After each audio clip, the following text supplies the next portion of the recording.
Bienvenue dans le journal des Jeux Olympiques Dakar 2026, votre magazine consacré à la mise en lumière des talents du continent et aux préparatifs de ce rendez-vous historique au Sénégal du 31 octobre au 13 novembre 2026. Dans ce numéro, nous explorons la Learning Academy et son rôle dans la formation de l'élite du sport africain avant de dresser les portraits du dirigeant Moustapha Berraf, de la légende de l'athlétisme Françoise Eton et de l'ambassadrice Ndeye Awa Diakité.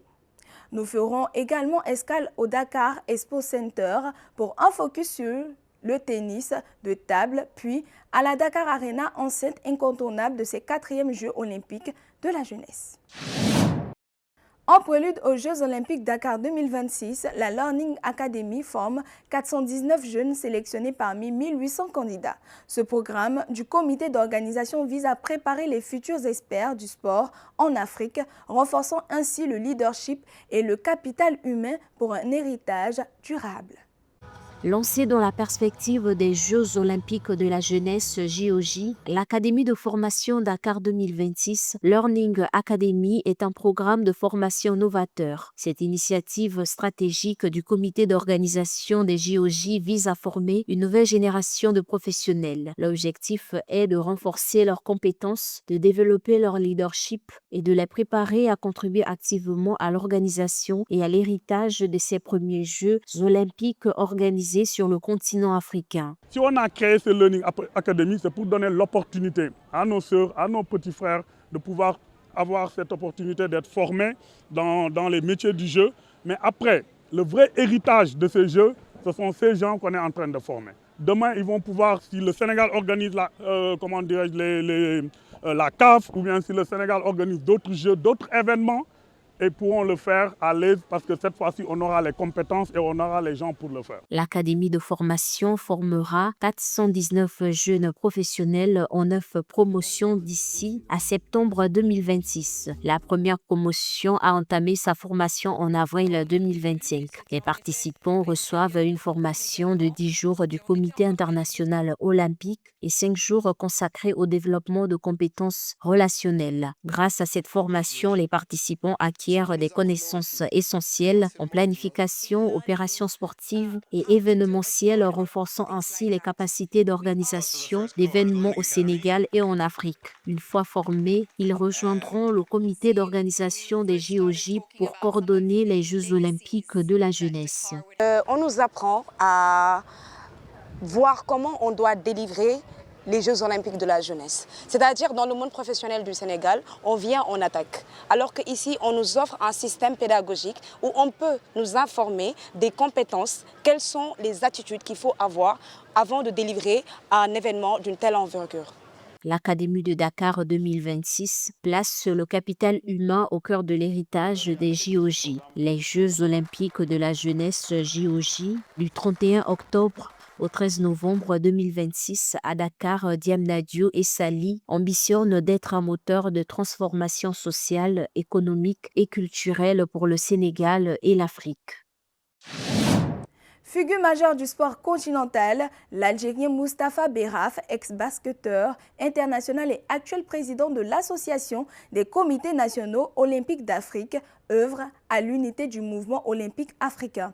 Portrait d'un dirigeant influent de ses débuts d'athlète au sommet des instances sportives. Il avance loin des projecteurs, mais son influence traverse aujourd'hui tout le sport africain.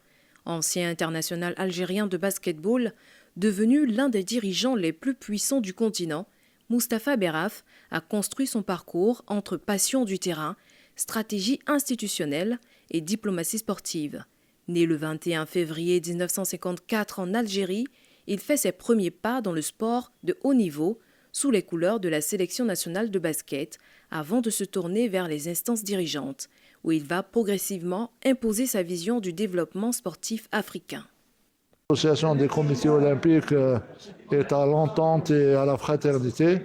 Ensemble, nous sommes en train de développer des axes stratégiques importants et je crois que c'est tout l'avenir de l'Afrique qui est sur de très bonnes voies. À la tête du comité olympique et sportif algérien entre 2001 et 2009, puis 2013 à 2020, Moustapha Berraf participe à la modernisation du sport algérien et à une meilleure structuration de l'accompagnement des athlètes. Son ascension continentale débute réellement au sein de l'Association des comités nationaux olympiques d'Afrique, ACNOA, dont il devient vice-président pendant 15 ans, avant d'être élu président en 2018 à Tokyo. Successeur de l'Ivoirien Lassana Palinfo, il prend les commandes de l'ACNOA avec l'ambition de renforcer l'unité du mouvement olympique africain. Réélu en 2021 puis en 2025 par les 54 comités nationaux membres, Mustapha Berraf s'impose comme l'un des visages incontournables du sport africain moderne. Asseoir une stratégie commune qui permettra à nos athlètes de la confrontation sportive, de se présenter ensemble pour une amélioration générale. Sous son mandat, plusieurs programmes dédiés à la jeunesse, au sport féminin et à la formation des talents africains voient le jour. Membre du Comité international olympique depuis 2019 et président de la Fondation Olympe Africa, il milite pour une meilleure représentation du continent dans les grandes compétitions mondiales et pour des infrastructures plus adaptées aux réalités africaines. Son parcours lui a valu plusieurs distinctions internationales, dont l'ordre olympique et le titre de commandeur de l'ordre national du Mali. Discrètement influent, Mustapha Berraf continue aujourd'hui de peser dans les grandes orientations du sport africain et olympique. L'icône camerounaise Françoise Etonne, double médaillée d'or olympique au tripsaut à Athènes 2024 et Pékin 2008, détient toujours un record olympique. Figure de l'excellence africaine, elle œuvre désormais pour la formation et la relève sportive au Cameroun. L'athlétisme camerounais a atteint des sommets au début des années 2000 grâce à Françoise Mbango Etonne. Elle a marqué l'histoire en remportant la médaille d'or au triple saut lors de 2 Olympiades consécutives, Athènes 2004 et Pékin 2008. En reconnaissance de ses performances exceptionnelles, le président de la République Paul Biya lui a décerné la distinction d'officier du mérite sportif camerounais. En 2004, je gagne ma première médaille d'or olympique. Et c'est un souvenir immense, avec ce drapeau qui me tombe dans les bras du Cameroun, et je commence à faire le tour du Cameroun, du stade, et je vois sur le grand écran Olympic champion Françoise Mbango from Cameroon. Donc c'est là que je me suis dit, ça y est, c'est fait, je l'ai réalisé, j'ai gagné, le Cameroun a gagné. C'est immense, c'est immense. À Athènes en 2004, Françoise Mbango entre dans l'histoire en devenant la première femme à dépasser 5 fois les 15 mètres, s'offrant l'or avec un record d'Afrique à 15 mètres 30. Après une pause de maternité et des études aux États-Unis, elle réussit son retour en se qualifiant pour les Jeux olympiques de Pékin 2008 avec un saut de 14 mètres 50. Lors de la finale en Chine, elle conserve son titre olympique en établissant un nouveau record à 15 mètres 39, la deuxième meilleure performance mondiale de l'histoire. Ce doublé historique lui permet de s'imposer face à la Russe Tatiana Lebedeva et la Grecque Rizopii Devedzi. Les années suivantes, je me suis mise hors des pistes parce que j'ai eu de la maternité. Et après, je suis revenue pour les prochains Jeux olympiques. Et de là, je gagne encore après la maternité. Et avec un bonus dans le record olympique qui est encore actualité. Donc ce sont des moments immenses. Alors parfois les journalistes me demandent quelle est la médaille qui me porte le plus parmi les 2 médailles d'or olympiques. J'arrive pas à faire un choix. Parce qu'en 2004 c'était la première. Et en 2008-2007 c'était la deuxième, mais il y a un record olympique au-dessus et après une maternité. Donc les deux sont aussi fortes l'une qu'autant que l'autre. Françoise Mbango Etonne a pérennisé son héritage en fondant à Yaoundé l'Institut des sports et de l'éducation physique, une structure agréée dédiée à la professionnalisation du sport-études et au management sportif. Cette icône nationale, décorée officier du mérite sportif, s'investit désormais dans l'éclosion des talents camerounais pour surmonter les défis structurels du pays en matière d'encadrement des sportifs. Ambassadrice des Jeux Olympiques Dakar 2026, la footballeuse sénégalaise Ndeye Awa Diakhaté inspire la jeunesse. De Richard Toll à l'Olympique de Marseille, un parcours marqué par la CAN 2022 symbolise une réussite forgée par la persévérance.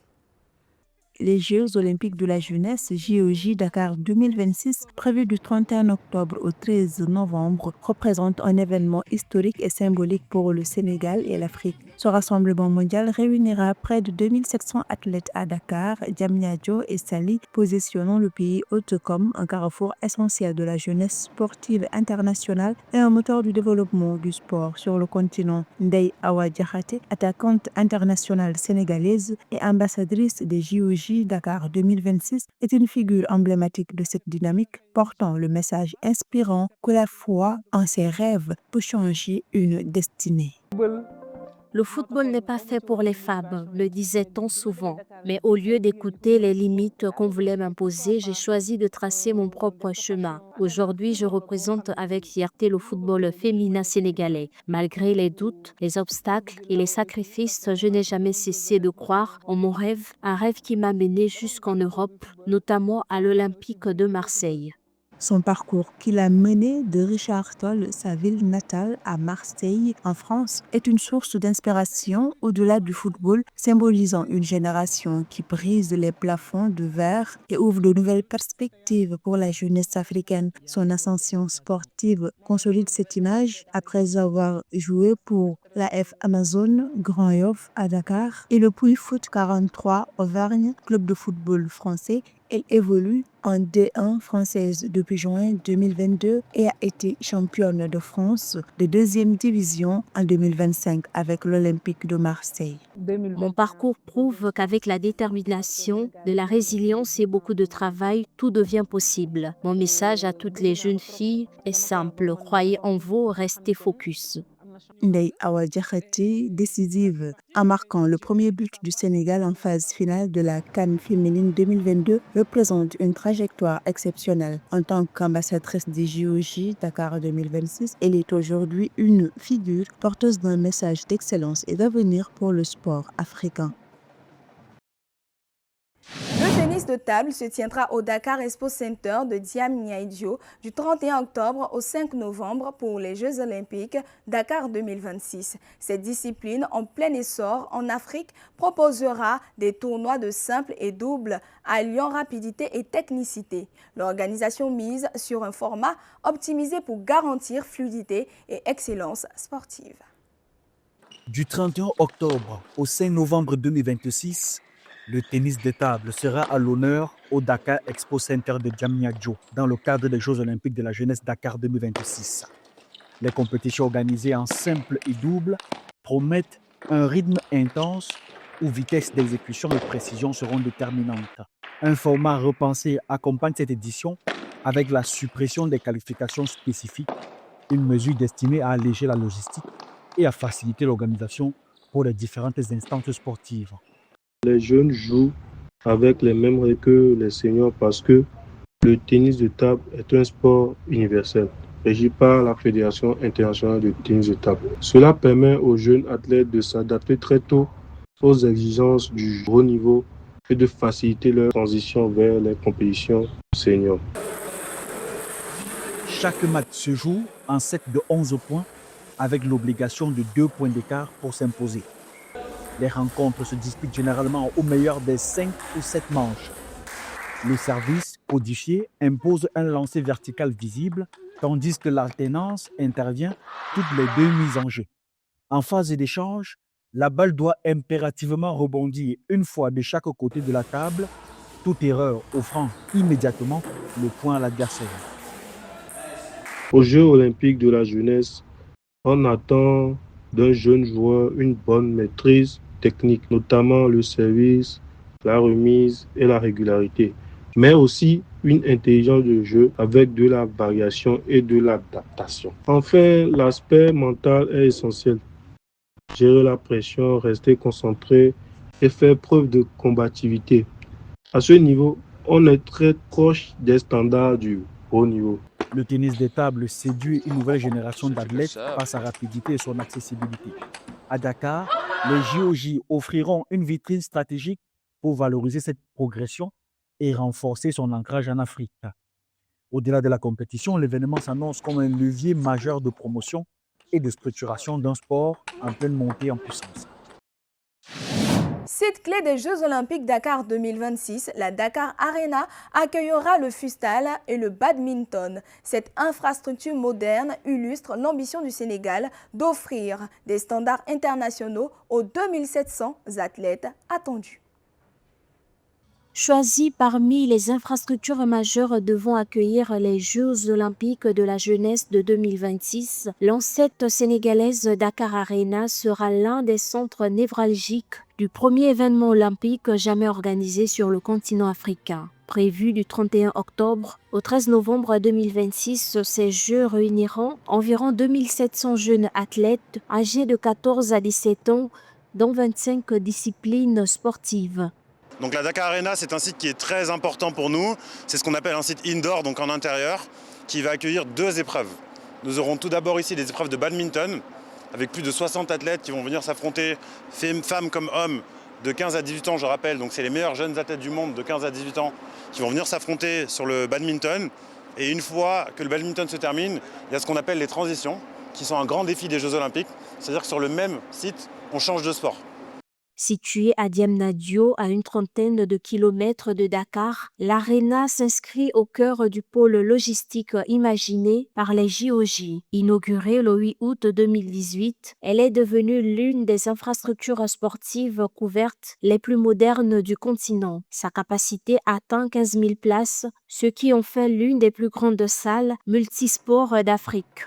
Construite initialement pour le basketball, elle accueille régulièrement des compétitions internationales ainsi que des événements culturels d'envergure. On aura donc le badminton en premier. Quand le badminton se termine, on a la 3e journée et dernière journée de phase de groupe de futsal et les phases finales, donc les demi-finales, la finale et la petite finale de futsal qui auront lieu ici, à la Dakar Arena. On est sur une configuration pendant les Jeux qui sera d'environ 12 à 13 000 places, en fonction du besoin et du sport. Parce que selon certains sports, avec les angles de caméra, il y a des places qu'on ne peut pas utiliser parfois. Donc là, on est sur une configuration estimée aujourd'hui à 13 000 places pour les Jeux. Dans le cadre des JOJ Dakar 2026, Dakar Arena accueillera notamment les compétitions de futsal et de badminton, disciplines qui bénéficieront d'installations répondant aux standards internationaux. L'infrastructure sera intégrée à un dispositif plus large comprenant notamment le stade Maître Abdoulaye Wade, le village olympique et plusieurs sites repartis entre Dakar, Diamniadio et Saly. Il reste du travail, bien sûr, mais ce sont de beaux sites. Tour de l'Œuf, Iba Mar Diop, c'est vraiment super. Donc, ouais, on peut déjà se dire qu'on est pratiquement au bout des préparations et puis qu'on peut se projeter sur ce qui fait la beauté de l'événement. C'est la fête au moment des Jeux. Au-delà des JOJ Dakar 2026, Dakar Arena constitue un héritage durable pour le développement du sport au Sénégal.